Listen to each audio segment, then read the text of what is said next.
Vamos então hoje à nossa quinta aula do minicurso. A data está um pouco atrasada por uma série de problemas técnicos, mas eu acredito que com mais essa e uma última aula a gente encerra o curso. Então vamos lá falar da teoria gravitacional com torção de Einstein-Cartan.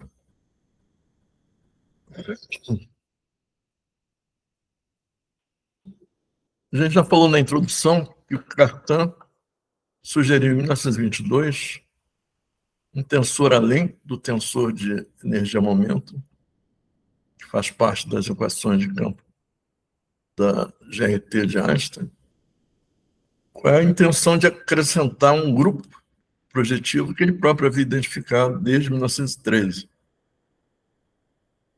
Ainda não havia sido nem dado o nome do spin, né? Esse grupo projetivo que o Cartan descobriu em 1913, 9 anos antes, definia exatamente o grupo de spin. Interessante que a experiência de Stern-Gerlach foi idealizada por Stern e realizada por Gerlach no mesmo ano, de 1922, não está claro se o Einstein e o Cartan conheciam o resultado dessa histórica experiência. Esse diagramazinho aí mostra, esquematicamente, que vem a ser essa experiência que identificou experimentalmente a existência do spin de um elétron, fazendo passar um feixe de átomos de prata, um campo magnético não homogêneo, e obrigando esse feixe a se dividir em dois. A marca em 5 corresponde também à marca inferior, né? E ambas correspondem às projeções da componente spin sobre o eixo Z, mais meio e menos meio. O 4 que está marcando aí seria a figura que surgiria se o momento angular fosse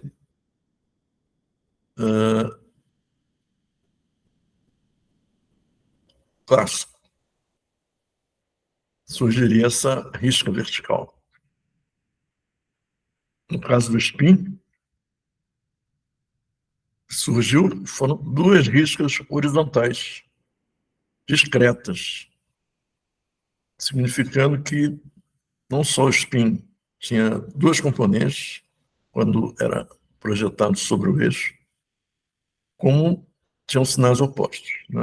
Os pontos 5 são simétricos. Em 1924, Pauli postulou a existência de um estado quântico duplicado. Essa foi uma versão que ficou vigiando há algum tempo, né? Uma rotação oculta, mas não explicou o que seria essa rotação oculta. Em 1925, que foi exatamente o ano em que foi criada a mecânica quântica, interessante que a mecânica quântica foi criada independentemente da existência ou não do spin, né? O spin era um ilustre desconhecido, exceto do Cartan. Mas não tinha nem esse nome só foi atribuído em 1927, por um químico chamado Gilbert. Bom, esses dois físicos, Uhlenbeck e Goldsmith, Uhlenbeck era um físico experimental que estava lidando com a física atômica na mesma universidade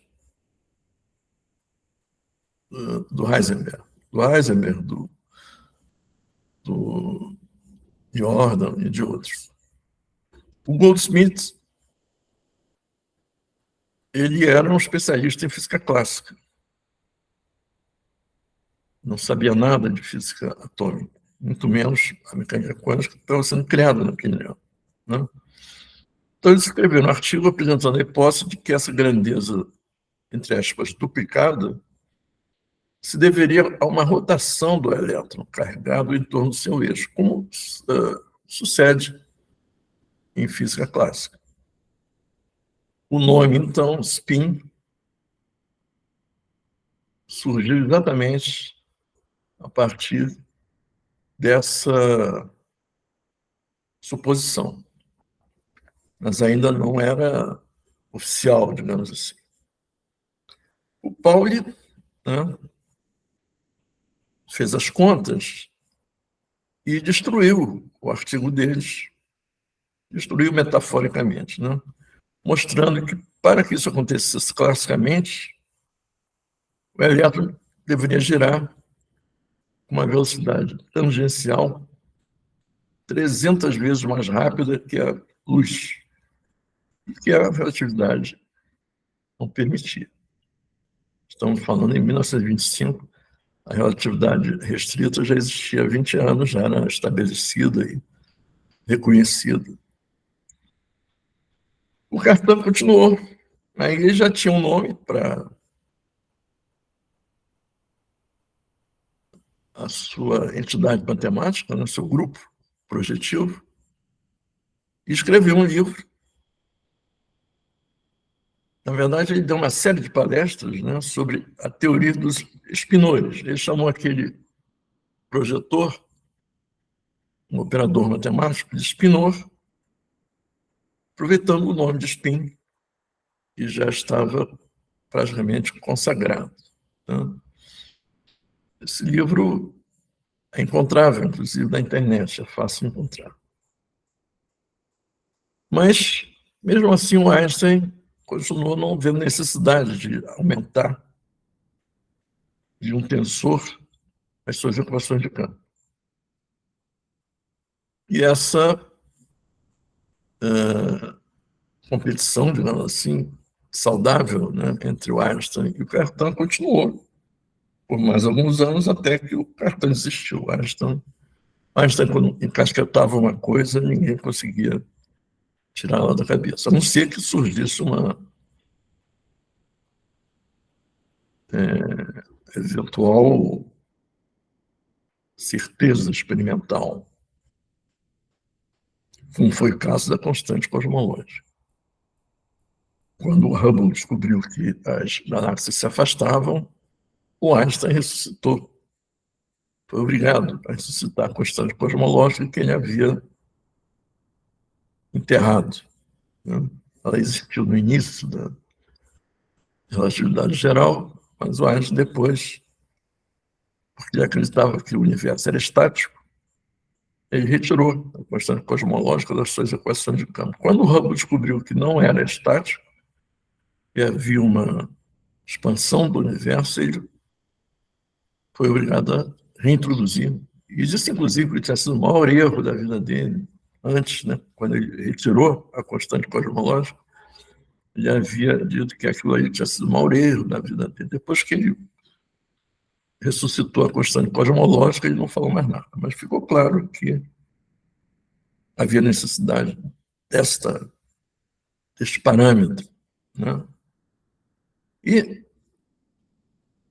os anos transcorreram, durante muito tempo não se falou mais nessa extensão, né? Não é uma teoria alternativa, vejam bem, é uma extensão da relatividade geral, porque acrescenta mais um tensor. Teoria de Einstein-Cartan, mas, recentemente, ela vem despertando interesse, gerando muitos artigos. Então, a gente vai fazer um pequeno resumo, né, porque não é uma tarefa simples, a teoria não é trivial. Vamos fazer um simples resumo, né, do que seria essa teoria de Einstein-Cartan, que eu vou chamar de EC. Como eu já disse, ela existe após a introdução de uma estrutura não riemanniana no espaço-tempo, chamada o tensor de torção. Por que não riemanniano? Porque ela não vem da geometria. Ela não é criada com o tensor de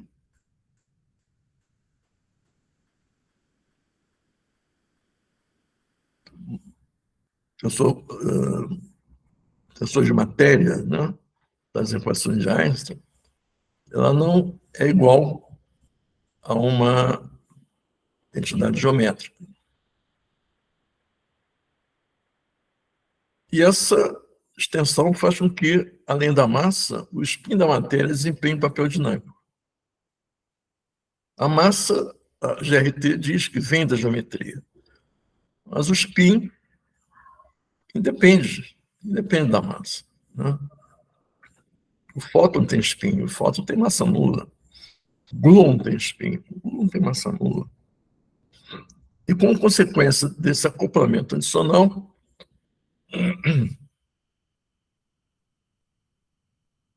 surge uma nova interação espinorial de contato, muito fraca, originada gravitacionalmente. E ela é uma teoria de calibre local para o grupo de Poincaré.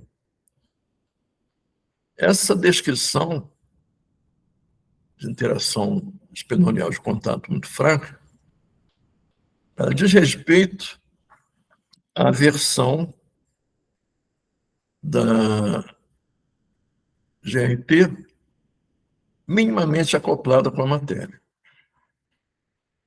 A gente vai ver que isso vai gerar um sistema de equações para o tensor de spin, o tensor de torção, que não são equações diferenciais, são equações algébricas, né? O que significa que, segundo essa teoria relativística geral,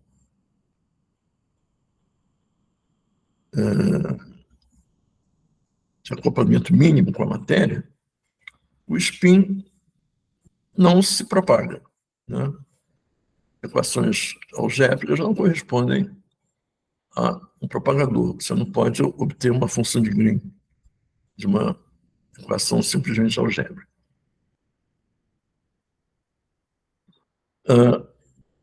E por que a gente ressuscitar, ou, digamos assim, trazer novamente a luz a EC? A primeira e mais forte necessidade, né, é que não se consegue fazer um casamento bem sucedido entre a microfísica e a macrofísica, entre a teoria quântica de campos, o TQC, e a GRT.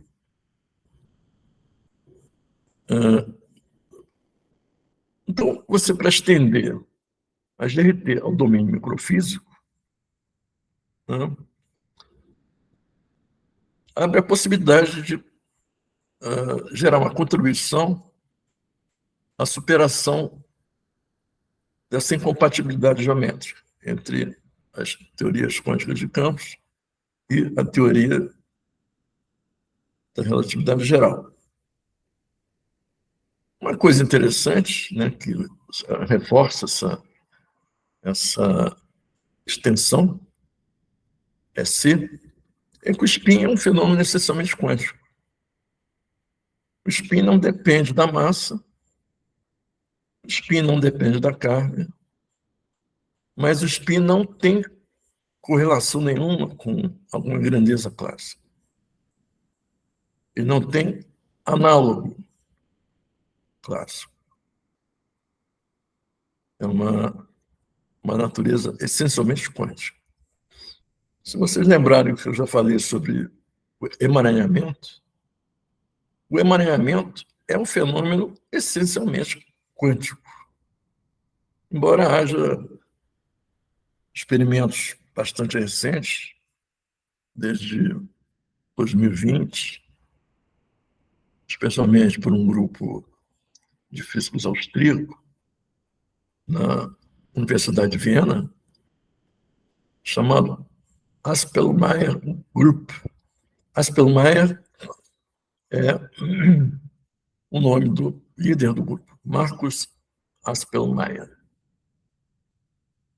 E a gente vai ver rapidamente, depois de apresentar essa teoria de Einstein-Cartan, que o caminho que eles estão seguindo, ou estão perseguindo, digamos assim,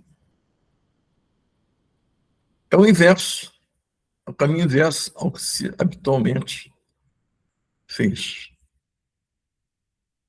Ou seja, eles estão partindo de experimentos com partículas clássicas, né, com nanopartículas, o estado sólido, né, nanopartículas de sílica, né, o vidro, com nanopartículas de ouro, de dimensões que variam entre 1 nanômetro e 1 milímetro,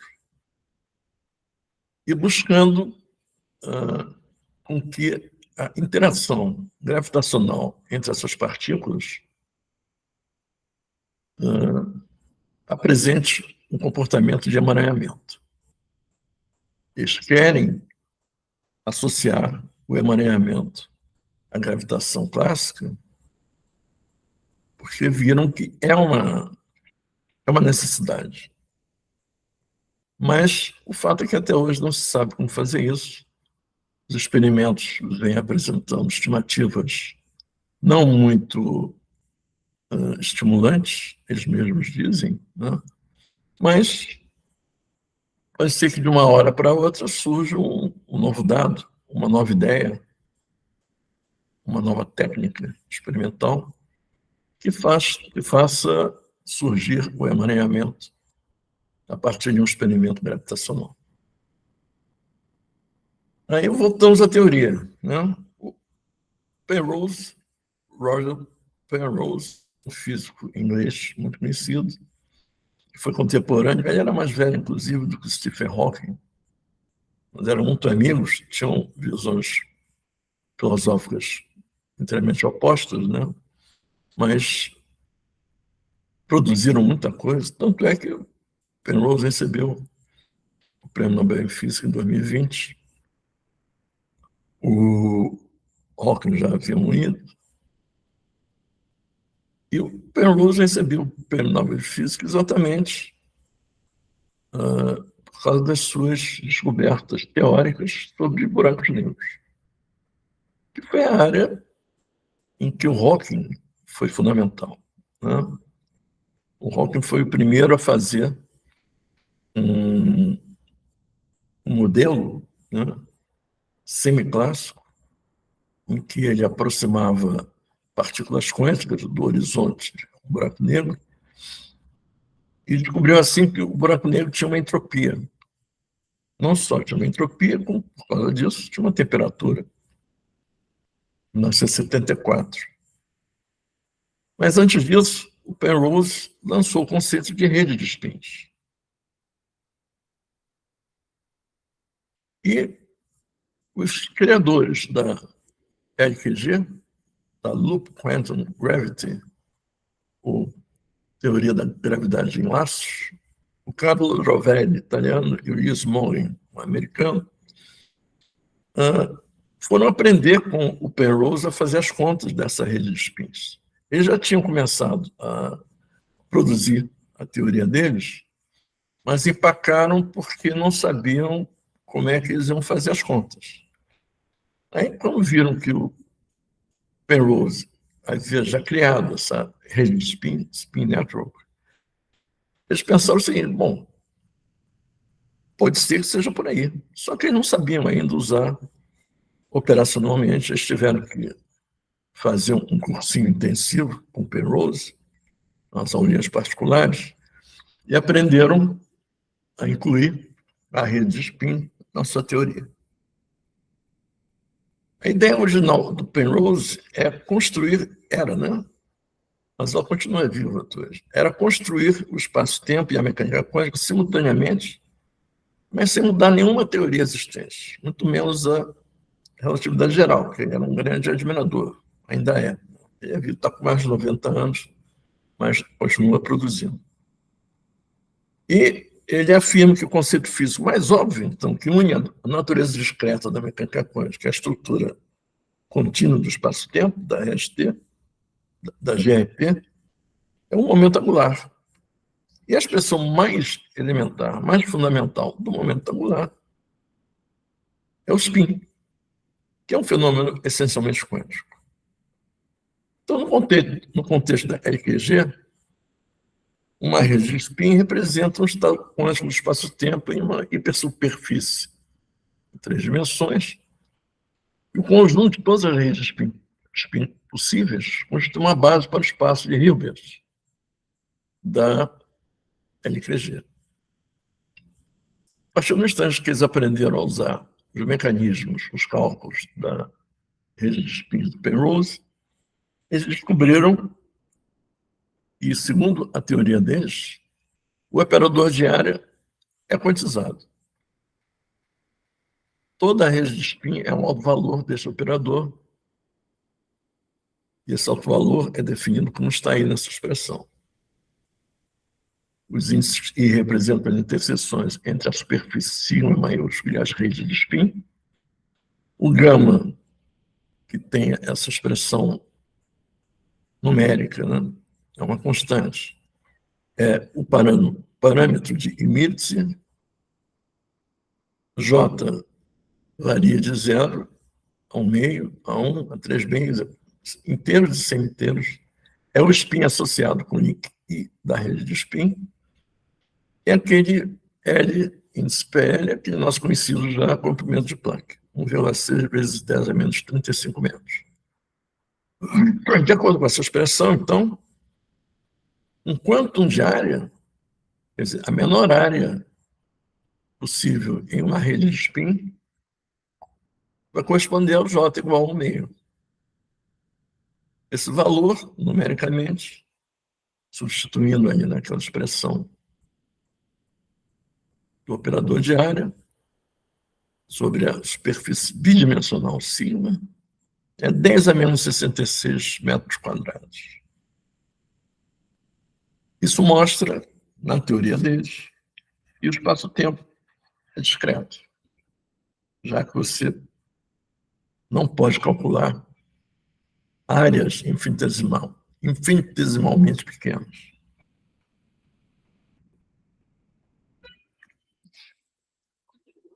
A um limite inferior.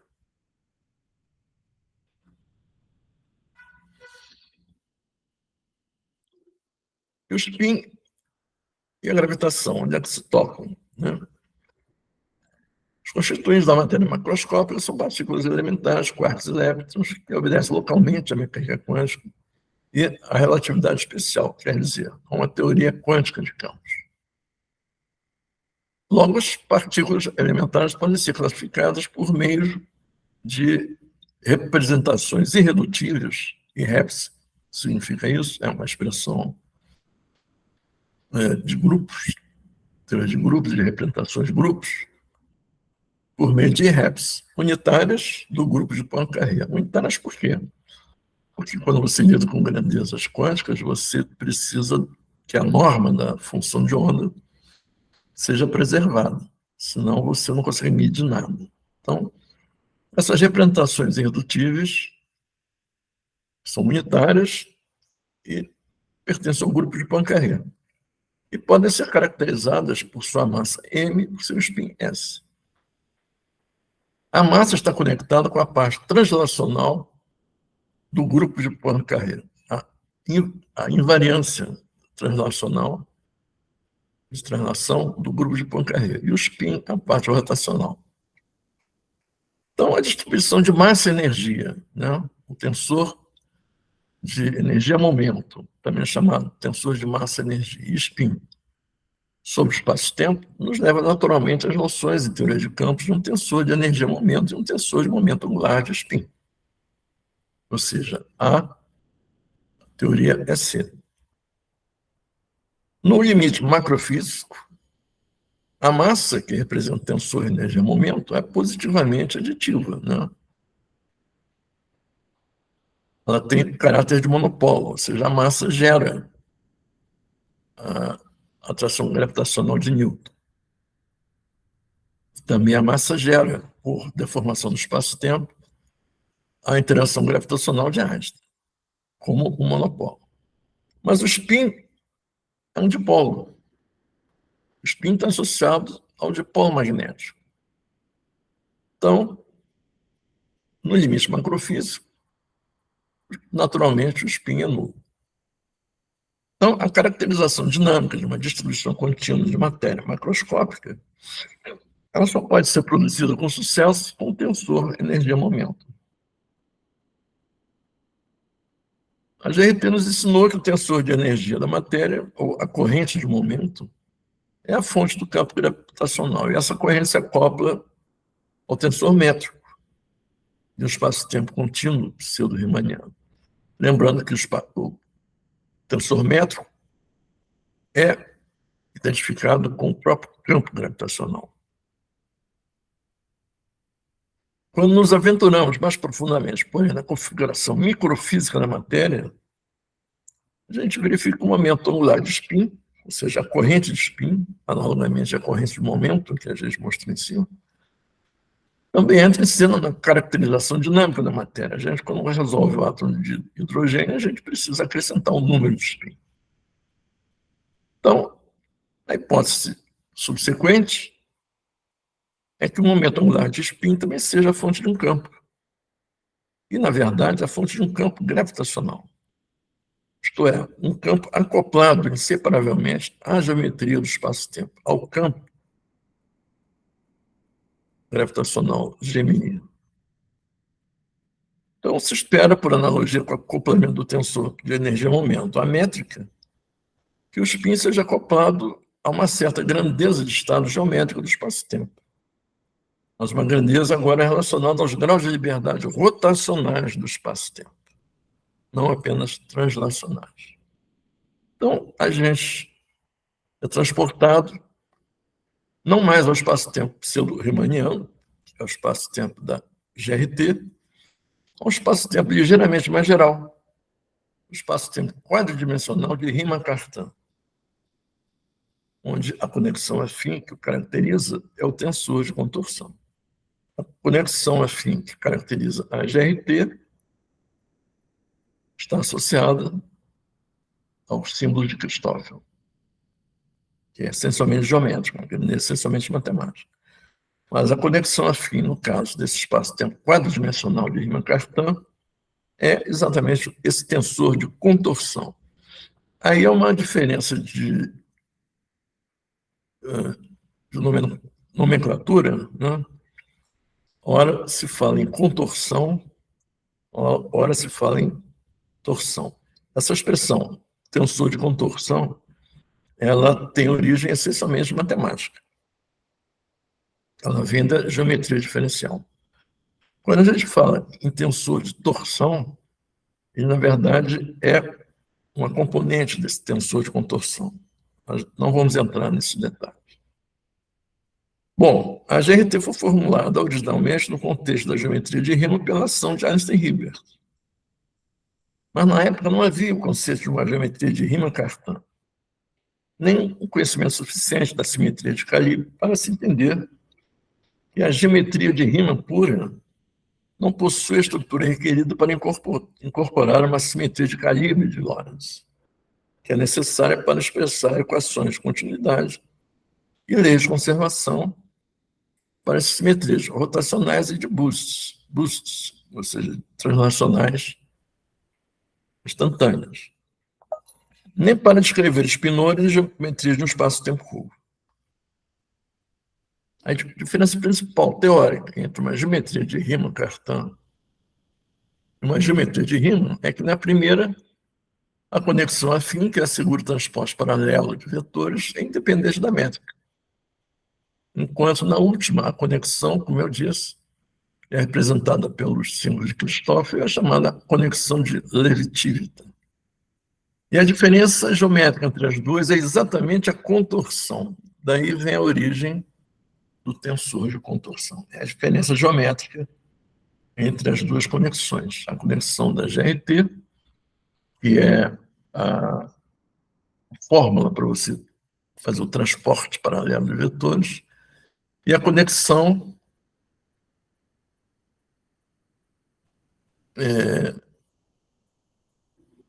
dos spins, né? Independente da métrica. Em particular, a parte antissimétrica da conexão, aí fica clara a diferença de torção e contorção. Essa parte antissimétrica da conexão é postulada como uma de suas condições de definição, como sendo zero para as conexões de Leibniz. Em outras palavras, a teoria EC relaxa a condição postulada na GRT de requerer o valor nulo para a parte antissimétrica. É exatamente esse tensor de torção da conexão afim. Tudo isto resulta em duas diferenças básicas entre a teoria EC e a GRT. Na teoria de Einstein-Cartan, as equações de campo são expressas agora em termos da conexão afim, e não da conexão de Leibniz. E haverá termos adicionais nas equações de Einstein envolvendo a contorção, que não estão presentes na formulação original. Segunda diferença. Há um conjunto adicional de equações presentes agora que acoplam a torção, ou seja, a parte antissimétrica da conexão, ao spin, que é um momento angular intrínseco, spin da matéria. Analogamente ao acoplamento da conexão afim ao tensor de energia-momento, a conexão de Leibniz. Na teoria de Einstein-Cartan, a torção possui o status de uma variável, pode se chamar de tensor de spin, quando você quer aplicar o princípio variacional da ação mínima, o princípio de Hamilton, que está acoplado à matéria em uma formulação do espaço-tempo. Essas equações adicionais expressam linearmente a torção em termos do tensor de spin associado com a fonte de matéria, o que faz supor, de forma geral, que a torção não seja nula no interior da matéria. Uma consequência da linearidade dessas equações, ao mesmo que dizer que elas são algébricas, é que fora da matéria a torção é zero, e a geometria externa é a mesma descrita pela GRT. Então, a diferença teórica entre a GRT e a teoria de Einstein-Cartan, ressaltando, ambas com acoplamento mínimo à matéria. E já é uma exigência que atualmente vem sendo questionada. Repousa apenas no que acontece com a geometria no interior das fontes da matéria. Isso pode se sintetizar na expressão a torção não se propaga. Mas já existem generalizações da ação de Einstein-Cartan que permitem a propagação da torção no exterior das regiões ocupadas pela matéria. Esse artigo aí é de 1980. O autor analisa teorias de gravitação com a torção se propagando.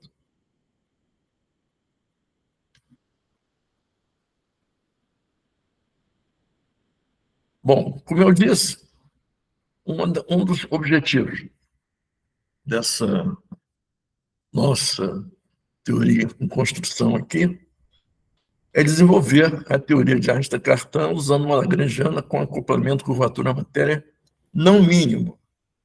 A gente já sabe que se for acoplamento mínimo, o spin só vai existir no interior da matéria, que é o que a gente já sabe, né?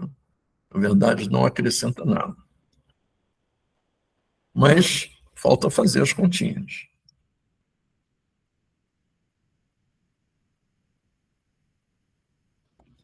De um lado, a teoria original de Einstein-Cartan é inteiramente clássica. Logo, ela não se adequa ao contexto da gravidade quântica. E, por isso, a equação de Dirac fica não linear, as técnicas quânticas usuais de superposição não se aplicam quando você considera a teoria de Einstein-Cartan. Por outro lado, ela vem sendo um tópico de pesquisa ativo na comunidade física do ponto de vista cosmológico, que é o que a gente pretende fazer aqui.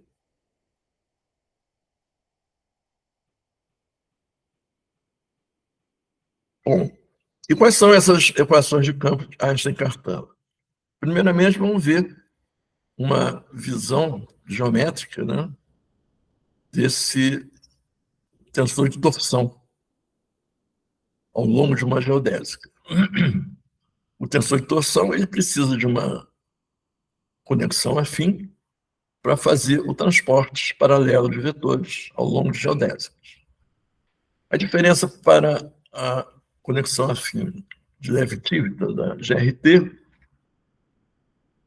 é que, na teoria C, essa conexão torciona os vetores ao longo da geodésica, como essa figura está tentando mostrar. Então,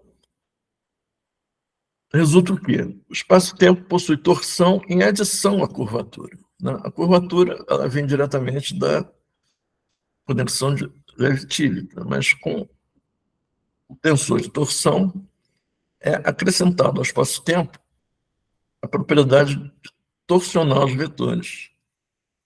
Logo, a métrica e a torção são variadas independentemente a partir da ação. A densidade lagrangiana para o campo gravitacional na teoria de Einstein-Cartan é proporcional ao escalar da curvatura ao escalar de Ricci, como a gente já viu. Pelo princípio da ação mínima, a gente faz a variação da ação total em relação aos campos gravitacionais e de matéria, a gente obtém as equações de Einstein, quando a gente faz a variação em relação ao tensor métrico. É uma forma, vamos dizer, ortodoxa, né? Canônica de se obter as equações de campo de Einstein, através da variação da lagrangiana quanto ao campo gravitacional, a métrica. E o R-mini, que surge nessas equações de Einstein, como a gente já falou, é o tensor de Ricci. E esse P-mini é o tensor canônico de energia-momento, que pode ser chamado também de T-mini, é mais comum, né? O tensor de Ricci não é simétrico, uma vez que a conexão contém um tensor de torção não nulo. Portanto, o lado direito da equação também não pode ser simétrico, que implica que P-mini deve incluir uma contribuição assimétrica.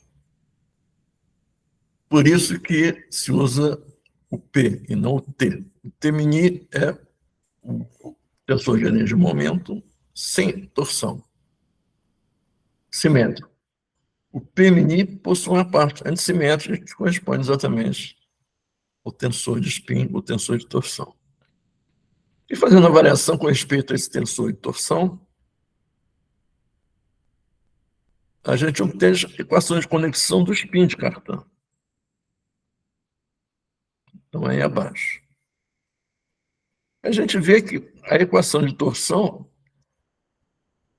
só tem termos algébricos. Ela representa um vínculo algébrico com o tensor de spin. Não é uma equação diferencial parcial. Se ela não é uma equação diferencial parcial, ela não pode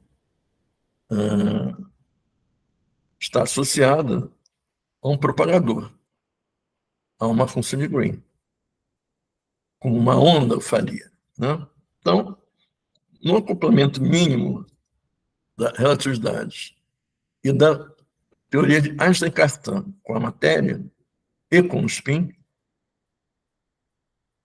o campo de torção não se propaga. Ele é zero no exterior da matéria. Mas você pode eliminar algebricamente a torção, deixando apenas o tensor de spin. Isso vai gerar uma autointeração efetiva spin não linear no interior da matéria.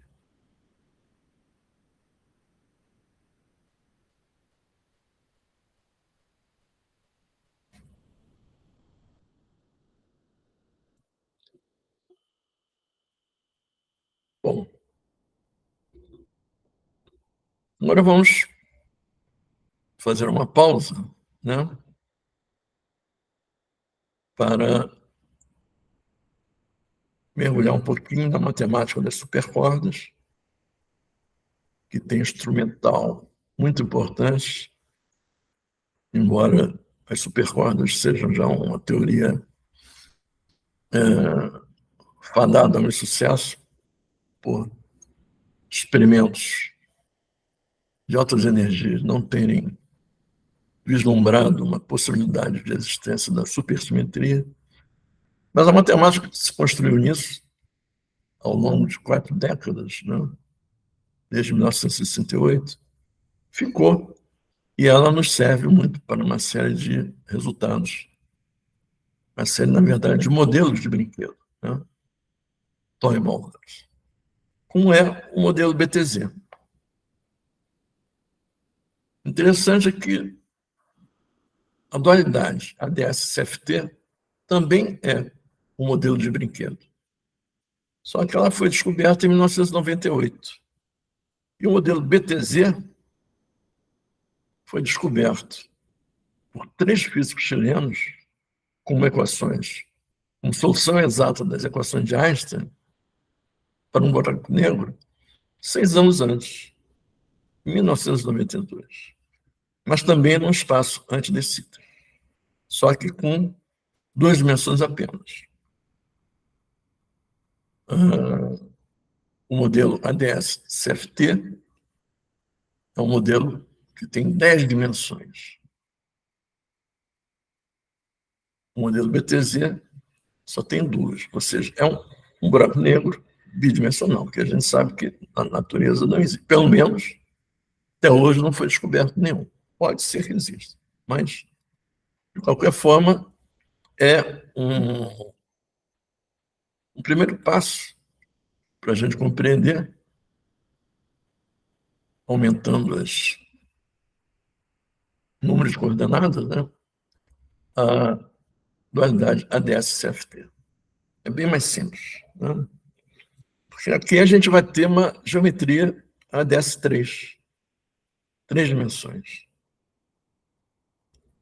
Aí eu faço um apanhado histórico aqui de linha do tempo entre a física de partículas e a cosmologia, desde as equações de campo de Einstein em diante, mas não vou me alongar nisso.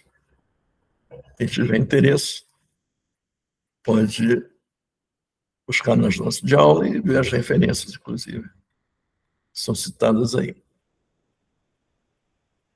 Bom, essa foto aqui eu mostrei apenas para a gente saber quem é o tal de Sitter. Esse é o de Sitter, né? Então, Einstein, aí está o Ehrenfest, esse aqui é o Sir Arthur Eddington, e aqui é o Hendrik Lorentz. Nossa foto é de 1923. De Sitter, esse a gente fala muito nele, né? Mas a cara dele é muito pouco lembrada. Então, é esse holandês aí, Willem de Sitter.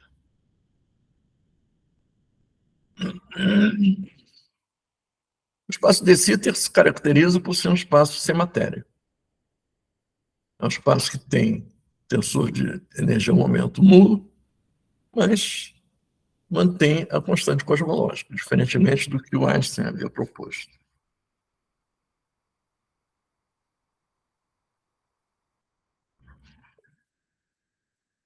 E, atualmente, a gente já viu isso, inclusive, no início do curso, quando a gente falou da CDT, Causal Dynamic Triangulation.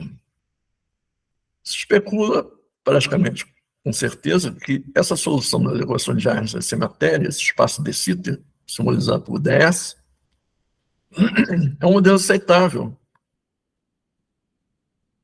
para o universo primordial até 10 a menos 33 segundos após o Big Bang.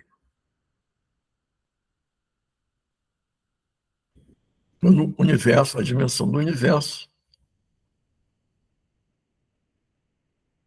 era proporcional ao comprimento de Planck. Nós vimos que a CDT ela estima essa existência do espaço de Sitter até 20 a 28 comprimentos de Planck de diâmetro para o universo. Mas o universo expandindo, e agora a gente sabe que se expande aceleradamente, o espaço de Sitter pode vir a ser também um espaço futuro, né? Quando todas as galáxias estiverem tão afastadas que se poderá considerar um universo praticamente sem matéria. Bom, a gente não vai viver até isso, né? Felizmente. Mas, teoricamente, é possível. Uma coisa interessante é que o espaço de Sitter possui uma das 3 geometrias riemannianas com curvatura local constante. É um espaço maximalmente simétrico, com curvatura positiva. Isso corresponde a uma geometria elíptica, que pode ser esférica também. O espaço DS tem uma importância especial devido ao seu papel durante a evolução do universo primordial, como eu já falei. Então, o universo, quando se iniciou, possuía uma geometria de Sitter. Mas, em algum instante, a energia do vácuo começou a diminuir por resfriamento, por expansão do próprio universo, e o universo fez uma transição para um universo com métrica FLRW, né? Friedmann, Lemaitre, Robertson, Walker. Isso também foi acompanhado por uma produção de uma grande quantidade de entropia, chamada de reaquecimento, que a gente vai ver no final do curso, reheating. Bom, as outras duas, já falamos de uma, né? As outras duas geometrias maximalmente simétricas são a hiperbólica, que tem curvatura negativa, e a plana, que tem curvatura zero. Então, essas 3 geometrias, a elíptica, a hiperbólica e a plana, admitem grupo de simetria cinemática com no máximo 10 geradores, como é o caso do espaço plano de Minkowski. O espaço anti-de Sitter, ele é um desses 3. Ele é maximalmente simétrico com curvatura negativa. Logo, ele possui geometria hiperbólica. E com a constante cosmológica lambda, é observável que identifica a curvatura desses espaços. E como no universo com matéria em expansão acelerada, né, as observações mostram que o lambda é positivo, não é nem zero nem negativo. Então, o espaço ADS, o espaço anti-de Sitter, não pode descrever um modelo físico aceitável para o espaço-tempo da relatividade geral. Mas o espaço DS, sim. O espaço DS-N é um espaço de Sitter n-dimensional. E, geometricamente, ele é a variedade lorentziana análoga à n-esfera euclidiana Sn. Da mesma forma, o espaço ADS-N é a variedade lorentziana maximalmente simétrica n-dimensional análoga a n mais uma esfera Sn mais 1 euclidiana, que, na verdade, é um hiperboloide, também chamado de quasi-esfera, porque a métrica lorentziana é pseudo-riemanniana, ela tem assinatura menos mais, né? Em particular, o espaço antes de Sitter 5-dimensional, esse espaço é que vai gerar a famosa e bem-sucedida correspondência ADS-CFT. E um espaço com 10 dimensões, cuja topologia é o produto entre ADS5 e a esfera, a hiperesfera S5. Essa correspondência foi descoberta em 1998, quando o Maldaceno tinha 30 aninhos. Juan Martín Maldaceno. E essa métrica desse espaço com 10 dimensões Isso é interessantíssimo.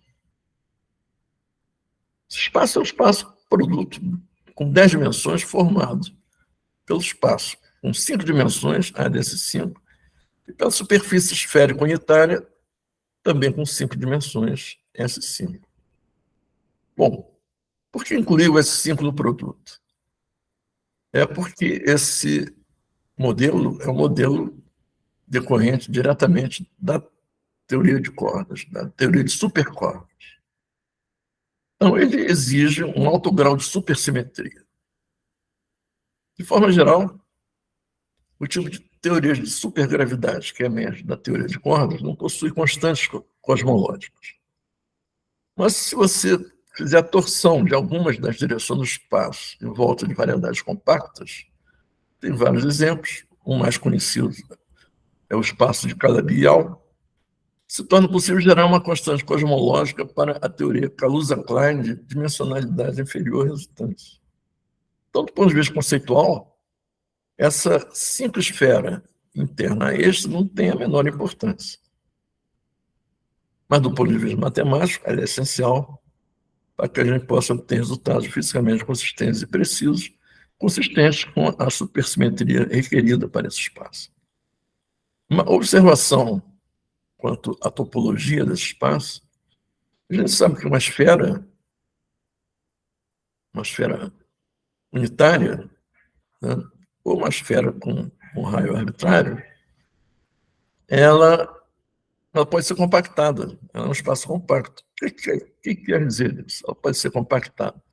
Ela pode ser contraída continuamente até o seu centro, até um ponto adimensional.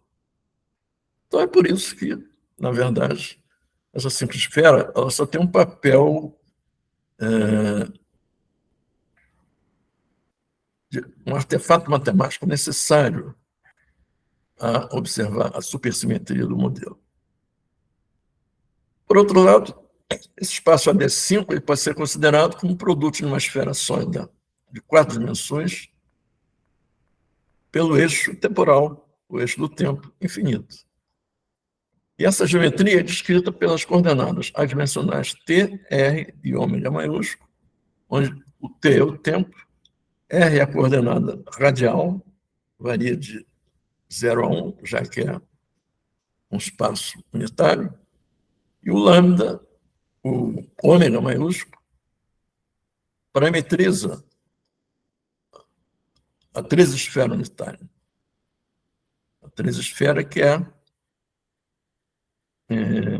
envolvida pela quatro-esfera.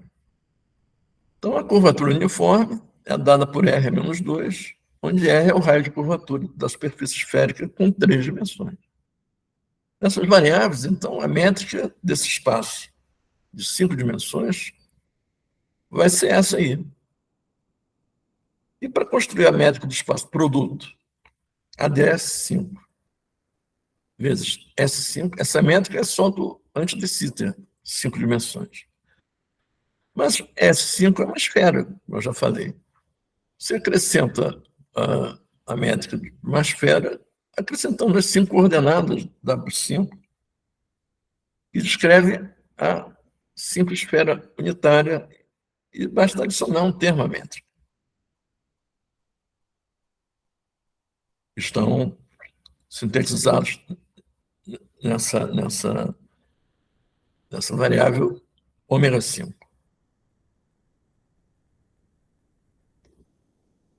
Bom, praticamente acontece o quê? O espaço AD5 passa a se comportar como uma cavidade finita com paredes reflexivas situadas a uma distância de ordem R do centro de curvatura. E o espaço produto ADS5, produto tensorial S5, é uma solução da supergravidade 10-dimensional. Esse espaço possui mais simetrias do que apenas a simetria conforme e a simetria da esfera interna. E essa simetria adicional qual é? Aí que entra a necessidade de haver a supersimetria. É a supersimetria N igual a 4. Esse símbolo N manuscrito não é a dimensão, é o número de supersimetrias que o modelo possui. É o número de supercargas de Noether conservadas. Supercarga no sentido da supersimetria que elas contêm, responsáveis pela identificação entre bósons, férmions e campos escalares. Isso tudo leva à conclusão de que a gravidade quântica 10-dimensional em ADS vezes S5 ela pode ser descrita com exatidão por uma teoria de campos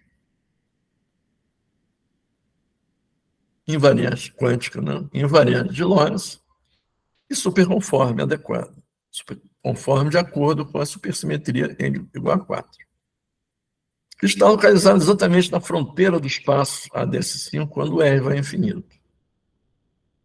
Essa particular teoria quântica de campos vem a ser uma teoria aparentada com a cromodinâmica quântica real.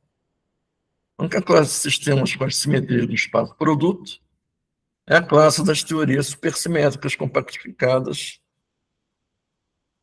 com 3 mais 1 dimensões de Yang-Mills sobre S-N, também com 4 supercargas de Noether. Essas teorias de Yang-Mills sobre esse espaço são chamadas de teorias SIM, Super Yang-Mills. Uma teoria SIM, entre outras diferenças com a cromodinâmica quântica, apresenta uma constante de acoplamento fixa e, portanto, não possui liberdade assintótica, portanto, não existem nela confinamentos de gluons e quarks, o que já derruba por terra, né, a possibilidade de ela representar o nosso universo. Mas uma dúvida restou ainda, né? Para quem acompanhou aquela métrica, né? Aquele malabarismo com as métricas da esfera e do espaço antidecita, né? Como esse ADS5 vezes S5 é um espaço 10-dimensional, seria natural que a sua fronteira tivesse uma dimensão a menos apenas, né? Assim como a superfície de uma esfera sólida é uma superfície S2. Então, o normal seria que a fronteira fosse 8 mais 1 dimensional. A gente não pode esquecer que o tempo é uma dessas dimensões. De fato, desapareceram 5 dimensões na fronteira. Mas a gente vai ver que isso é imediato. Isso tem a ver com aquilo que eu falei, que você sempre pode contrair a esfera ao seu centro. Continuamente. Voltando pela métrica completa do espaço, já com a métrica da quinta esfera, né, aquele ômegazinho 5, a gente pode reescalonar essa métrica multiplicando por esse fator. É um fator não divergente, não singular. Desde que essa métrica seja finita na fronteira quando o R pequeno vai a infinito. Então, a nova métrica vai ter essa forma que tem. Agora, se você fizer o R pequeno igual a 1, que é o que está constando aí no segundo termo, esse é o termo da esfera com 5 dimensões. Esse termo vai a 0. Isso resulta, então, em uma fronteira com 4 dimensões apenas, habitada por aquela teoria SIM. Agora, isso foi produzido 6 anos depois dos chilenos lá, né? Mas o princípio físico, o conteúdo topológico e físico é exatamente o mesmo. Interessante que, em 92, não existia ainda a segunda revolução das supercordas, que se deu em 1994. Basicamente foi realizada por Eduardo Itten.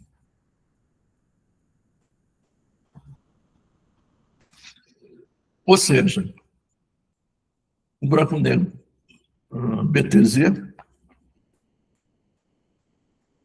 não estava na mainstream, ele não fazia parte de algum apêndice da teoria de supercordas, que na época era onipotente e onipresente. Então a gente vai ver agora, para entender melhor aquela história do antidessíter com 5 dimensões, o antidessíter do buraco negro BTZ, que é um antidessíter com 3 dimensões. Então, é espaço-tempo com 2 dimensões espaciais e uma de tempo. Se a gente ignorar a variável de tempo, esse espaço ADS3 ele pode ser descrito, é um corte, né? Um corte temporal, um time slice, ele pode ser descrito no plano através de um disco de Poincaré, por exemplo, também chamado disco conforme. Esse disco Poincaré contém a geometria hiperbólica de Bolyai-Lobachevsky. Essas linhas hiperbólicas são as geodésicas desse espaço bidimensional. Aquele vértice onde se encontram todas as geodésicas desse espaço hiperbólico bidimensional é o centro desse espaço. É o centro matemático, é o centro correto desse espaço. A gente vai ver nas representações a seguir que isso foi, digamos assim, relaxado, né, para a gente apresentar figurinhas mais inteligíveis, né? Então, a gente vai apresentar espaços hiperbólicos, onde o centro é o espaço euclidiano geométrico. Mas, na verdade, a coisa é um pouco diferente. Eis um exemplo. Você pode apresentar o espaço ADS3 com um time slice, né, um círculo de geometria hiperbólica em cada instante, evoluindo ao longo de uma variável de tempo. Então, o espaço antidessíter ele se desenvolve no interior dessas duas fronteiras. E, por outro lado, esses círculos não têm raio infinito, eles são hiperbólicos, né? E geram uma fronteira, que é a fronteira que os contém. Essa fronteira, quando vista do ponto de vista do espaço antidessíter, com a inclusão do tempo, é que se chama de fronteira conforme.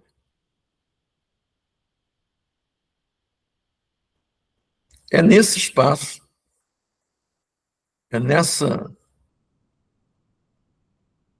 cilindro, no interior desse cilindro, que reside a teoria de campo conforme. É por isso que o limite dos círculos é chamado de fronteira conforme. Notem bem que os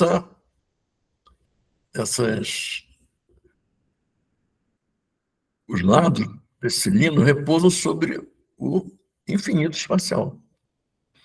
Todo espaço antidessíter de 2 dimensões está representado através desses círculos. No limite do seu diâmetro está representado o infinito. Em uma geometria hiperbólica, é isso que ocorre. Então, a teoria gravitacional, BTZ, né, digamos dessa correspondência ADS3 CFT, ela habita esse setor espacial conforme aqui.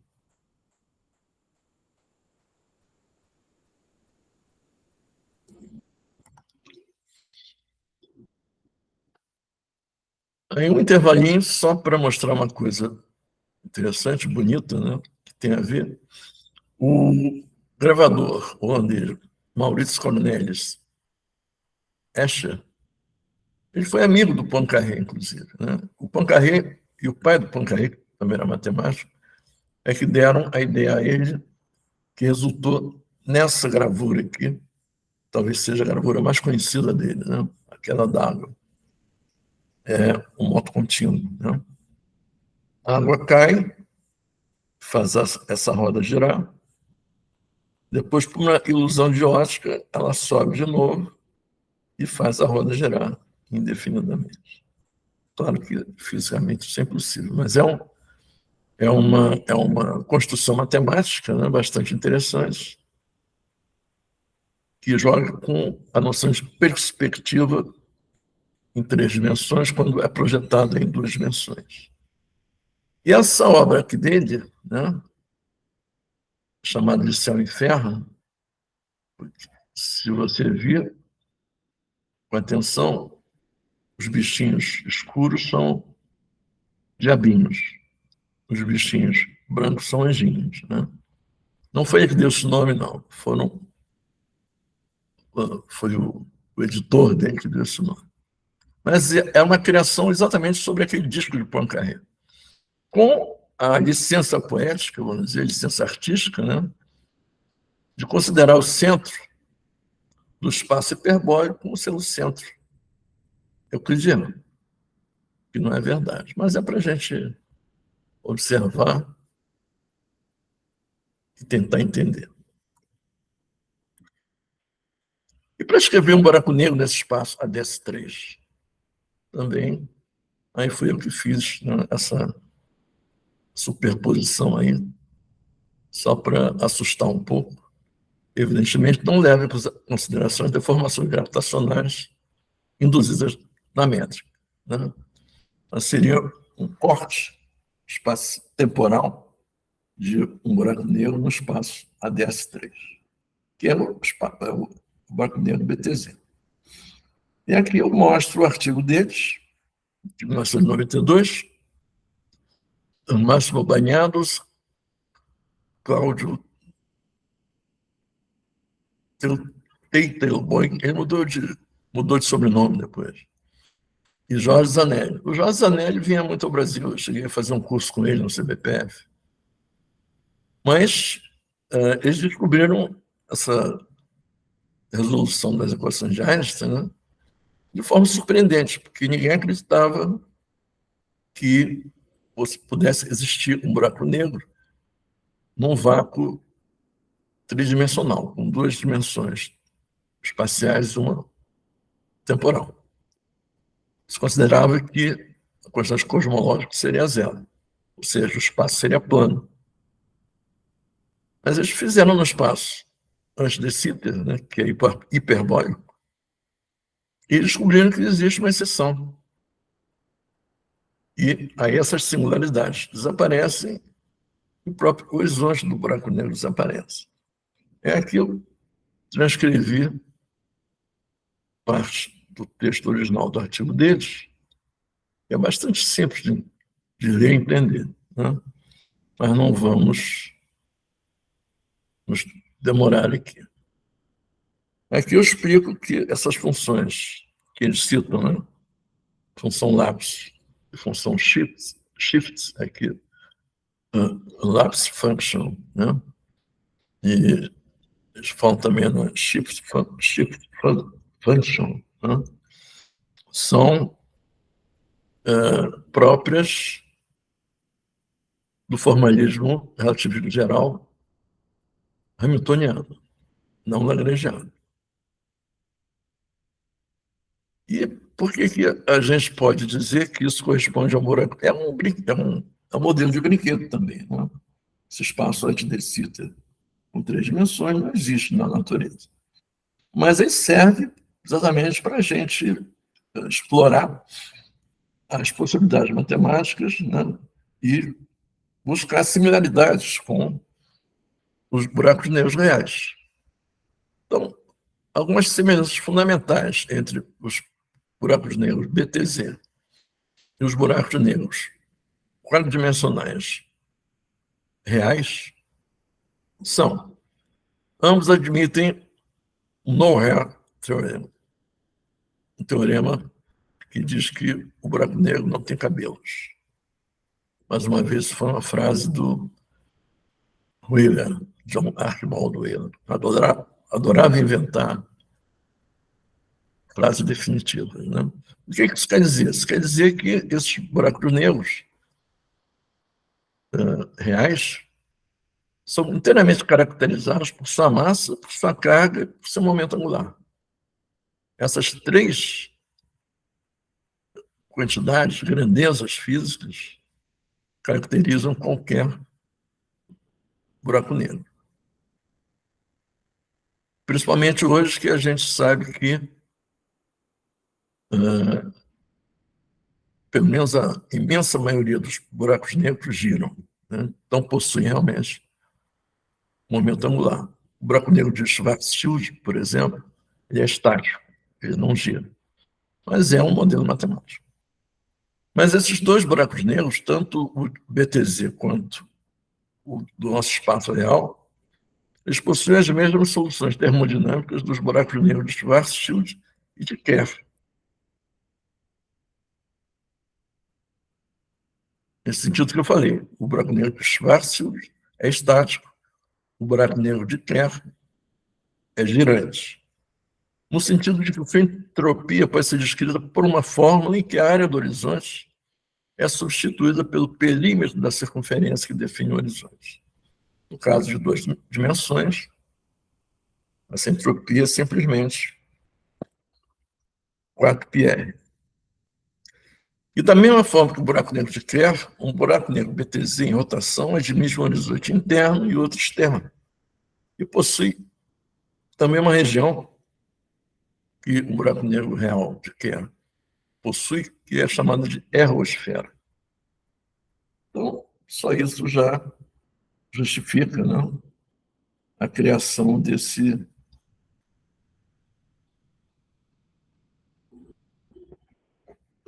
buraco negro de brinquedo, digamos assim, né? Lembrando que ele foi criado em 1992. Então, se vão 31 anos. E as correspondências ADS-CFT, que a gente já viu que é um toy model, né? E por que não uma correspondência DS-CFT? Já que o espaço de Sitter representa os instantes iniciais de expansão do universo sem matéria ainda.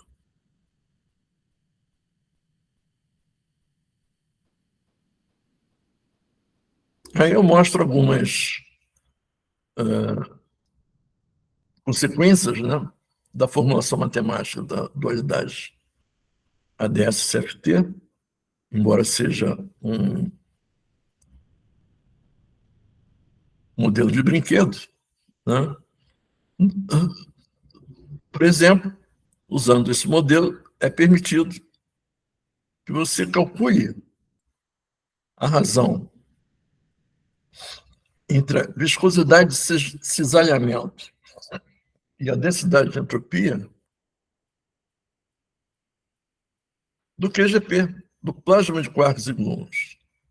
Esse cálculo foi feito em 2005 por esses três físicos, usando métodos da teoria de cordas e usando a correspondência ADS-CFP.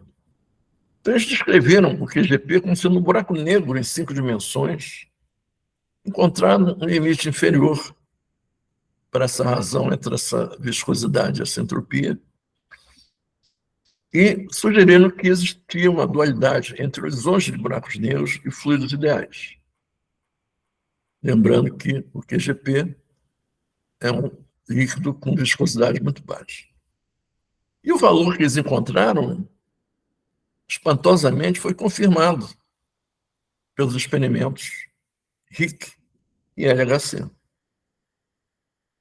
Então, a gente vê que a matemática da teoria de supercordas, apesar dela lidar o tempo todo com modelos de brinquedo, desde que você consiga fazer as representações corretas ao mundo real, embora o QGP seja descrito por um buraco negro em 5 dimensões, não seja exatamente o mundo real, mas você pode obter resultados experimentais com grande precisão.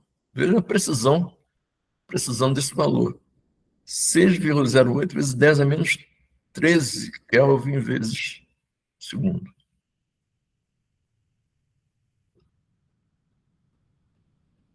Então, há uma série de resultados que advêm exatamente desse rápido e volumoso desenvolvimento do ferramental matemático da teoria de cordas, que está sendo usado frequentemente para testar, né, e prever resultados experimentais reais.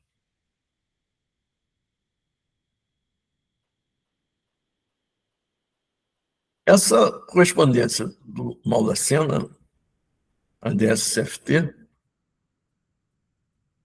que diz que o conteúdo de uma esfera, de um espaço, a DSCFT, que tem uma esfera, né, interna, com 10 dimensões, ele se projeta na superfície dessa esfera, e como a gente viu, não com 9 dimensões, mas com 4 dimensões. O Toft, que foi um dos responsáveis pela criação da cromodinâmica quântica, simplesmente porque ele conseguiu demonstrar que os campos de Yang-Mills eram renormalizáveis, né, em 1971. Ele e o Weltman, que era o seu orientador, digamos assim, e o Leonard Susskind, um físico americano, que tinha sido, ele foi contemporâneo do Feynman, né? Toft e o Susskind, aproveitando essa emergência de uma dimensão espacial de 4 para 5, fizeram uma proposta, né, uma especulação,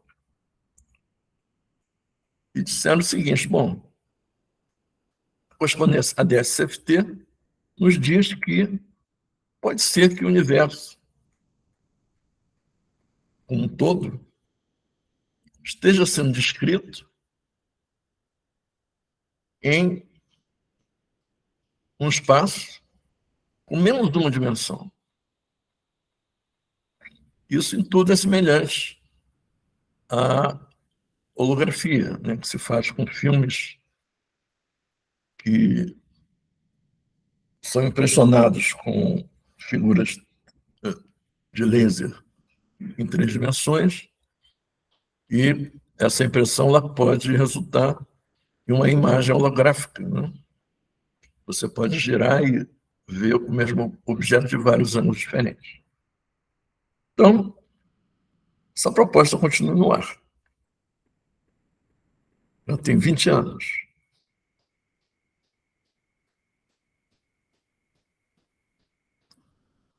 E com as devidas variações, né? Em vez de uma dimensão espacial emergente, seria a dimensão de tempo que emergiria, mas isso é muito complicado, porque a própria equação de Schrödinger tem o tempo embutido nela, né? Então, você não pode fazer uma teoria quântica sem tempo, pelo menos no formalismo hamiltoniano.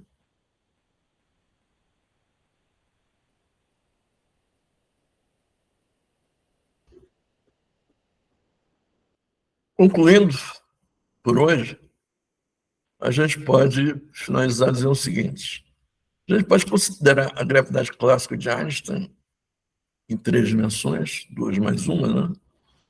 Que, embora seja um modelo de brinquedo, possui um ferramental disponível mais matematicamente volumoso, né, e eficaz, que é a teoria de Chern-Simons, que se achava que ela fosse uma teoria exatamente solúvel, né? Embora depois o Edward Witten mostrasse que topologicamente ela não era equivalente a uma solução exata.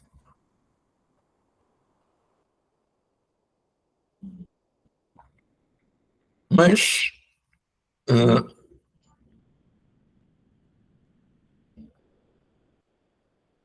essa característica, né,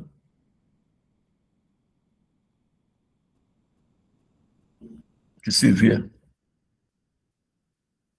na teoria de Chern-Simons e na teoria de Wess-Zumino-Itten, que decorre da primeira, né? É uma teoria conforme pura,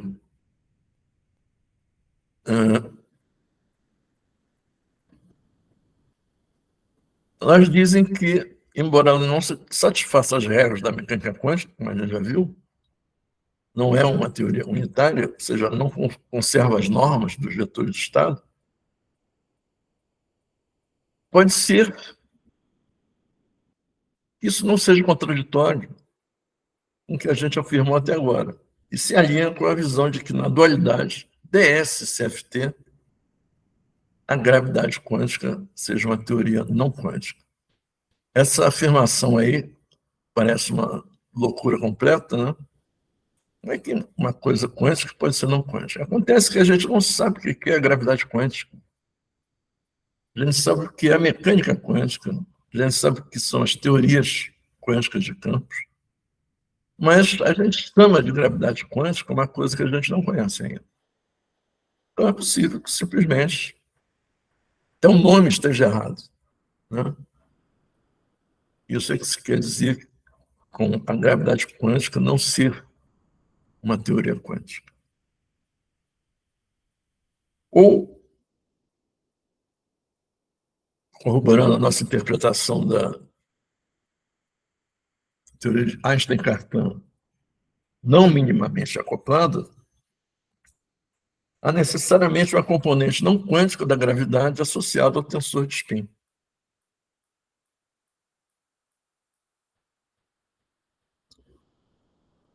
Como é o caso da própria teoria de Einstein-Cartan clássica. Mas só o futuro dirá. Bom, aí são explicações muito técnicas, né, sobre holografia no espaço de Sitter, sobre a teoria de calibre de Chern-Simons, teoria de campo conforme, que viria a ser a teoria conforme, ela conserva ângulos e variantes, mas não conserva comprimentos e distâncias.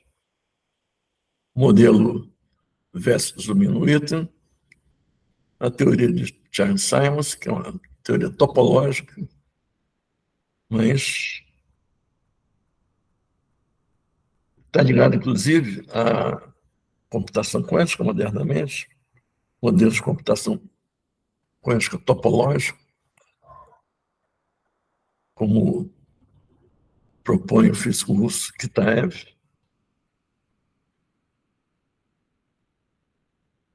Mas não vamos nos alongar nisso, porque senão a gente vai sair muito do nosso assunto, além de ser um material bastante complexo. Então a gente fica hoje por aqui e vamos, na próxima aula, apresentar o emaranhamento em mais detalhes.